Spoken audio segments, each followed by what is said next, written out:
بسم اللہ الرحمن الرحیم۔ السلام علیکم۔ انگلش سیکھیے کی نئی ویڈیو کے ساتھ حاضر خدمت ہوں۔ اس ویڈیو میں آپ سینٹینس اسٹرکچر کے بارے میں سیکھیں گے، وہ فارمولا سیکھیں گے کہ جس سے آپ آسانی کے ساتھ انگلش میں سینٹینسز خود بنا سکیں گے۔ تو آئیے سٹارٹ کرتے ہیں۔ انگلش میں کوئی بھی جملہ ہو وہ 3 چیزوں کے کمبینیشن سے بنتا ہے: سبجیکٹ، ورب اینڈ آبجیکٹ۔ سبجیکٹ کیا ہوتا ہے؟ A person or a thing that does something in a sentence۔ کوئی بھی شخص یا چیز جو جملے میں کام کرے اسے سبجیکٹ کہتے ہیں۔ آگے میں آپ کو مثال سے اس کو اچھی طرح سے سمجھاؤں گی۔ اس کی لوکیشن کہاں ہوتی ہے؟ It's in the beginning or near and it's a noun۔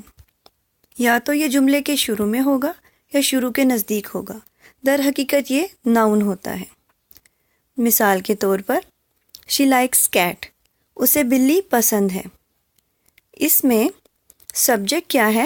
شی، وہ، یعنی اسے بلی پسند ہے، تو اس جملے میں سبجیکٹ کیا ہوگا؟ شی، یعنی اردو میں جسے وہ کہتے ہیں۔ اب اسی مثال میں ورب کیا ہوگا؟ ورب در حقیقت a word that expresses an action, occurrence or state being in a sentence۔ ایک ایسا لفظ جو کسی کے کام ہونے یا موجودگی کو ظاہر کرے اسے ورب کہتے ہیں۔ جیسے پہلی والی مثال میں She likes cat، اس میں likes جو ہے وہ ورب ہوگا، یعنی پسند کرنا، وہ پسند کرتی ہے۔ اور آبجیکٹ کیا ہوگا اس میں؟ The person or a thing that receive the action of a verb۔ جملے میں جس شخص یا چیز پر کام ہو اسے آبجیکٹ کہتے ہیں۔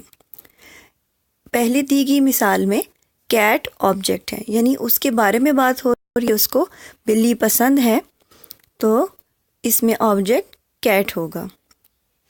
ایک بات میں آپ کو بتاتی چلی جاؤں کہ انگلش میں ورڈ آرڈر یعنی لفظوں کی ترتیب بہت معنی رکھتی۔ اگر آپ لفظوں کی ترتیب غلط کر دیں گے، سبجیکٹ کی جگہ آبجیکٹ لگا دیں گے یا آبجیکٹ کی جگہ سبجیکٹ، تو آپ کا سینٹینس بالکل رانگ ہو جائے گا۔ تو صحیح سینٹینس میکنگ کے لیے آپ کو ورڈ آرڈر پتہ ہونا چاہیے، وہ آج آپ اس ویڈیو میں آہستہ آہستہ آگے سیکھتے چلے جائیں گے۔ In English the word order is very important. Word order کیا ہوتا ہے؟ سبجیکٹ، ورب اینڈ آبجیکٹ۔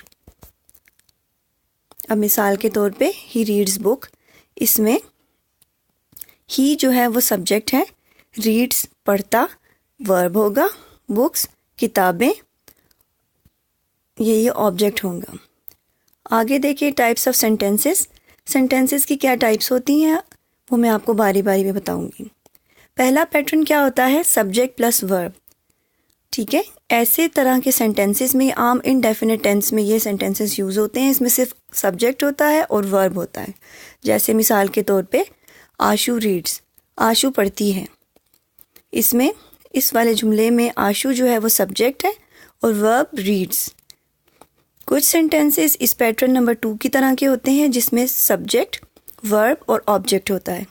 جیسے I like eggs, subject I ہے، ورب لائک ہے، آبجیکٹ ایگز ہے، یعنی مجھے انڈے پسند ہیں۔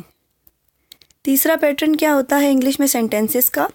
Subject plus verb plus adjectives, یعنی ایک سبجیکٹ ہوگا پھر اسی سینٹینس میں آگے ورب ہوگا، اور ایڈجیکٹو ہوتا ہے تعریفی، جو گرامر میں کسی بھی ناؤن کی تعریف میں بتا رہے ہیں کہ اگر وہ لڑکی خوبصورت ہے تو شی از اے بیوٹیفل گرل، تو اس کی خصوصیت جو ہے وہ ایڈجیکٹوز کہلاتی ہیں۔ جیسے آشی از بزی، آشی ایک لڑکی کا نام ہے، وہ بزی ہے، وہ مصروف ہے۔ اس میں سبجیکٹ جو ہوگا وہ آشی ہوگا، ورب از ہوگا، ایڈجیکٹو بزی ہوگا۔ چوتھا پیٹرن ہے subject plus verb plus adverb. Adverb ہوتا ہے ایسا ورب جو ورب کے میننگ کو بڑھاتا ہے یا اس کے میننگ میں کچھ ایڈ کرتا ہے۔ اب دیکھیے سعدیہ از ہیئر، سعدیہ یہاں ہے، تو اس میں سعدیہ سبجیکٹ ہوگا، از ورب ہوگا اور ہیئر ایڈورب ہوگا۔ یا پھر گڑیا بھاگتی تھی، گڑیا رین سلولی، گڑیا ہوگا اس میں سبجیکٹ، رین جو ہے اس میں ورب ہوگا اور ایڈورب ہوگا سلولی، یعنی آہستہ۔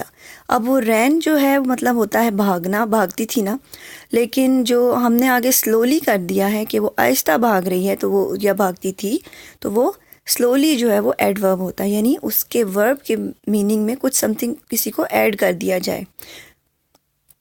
پیٹرن نمبر 5 ہے subject plus verb plus noun. یعنی ایسے سینٹینسز بھی انگلش میں ہوتے ہیں جس میں صرف سبجیکٹ ورب اور ناؤن ہوتا ہے، جیسے دے آر ٹیچرز، وہ استاد ہیں۔ اس میں دے جو ہے وہ سبجیکٹ ہے، ورب جو ہے آر ہے، ناؤن ٹیچرز ہیں۔ امید کرتی ہوں کہ آپ نے آج کی ویڈیو میں بہت کچھ سیکھا ہوگا۔